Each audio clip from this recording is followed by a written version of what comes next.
may mga tao na ayaw nila nang nare-reject.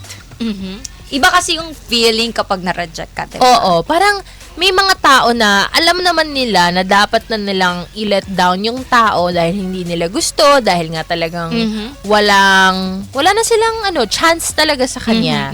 But hindi nila ma-reject kasi parang hindi nila alam paano gagawin yun na hindi masyadong masasaktan yung tao.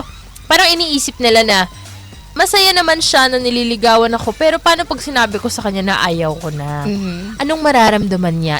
Yung tipong, ikaw pa yung nahiya.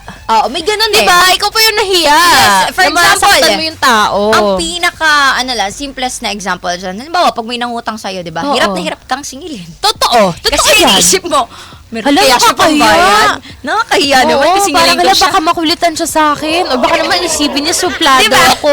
Suplada. Ganon din dito sa ligawan setup, Oo. diba? Totoo yan.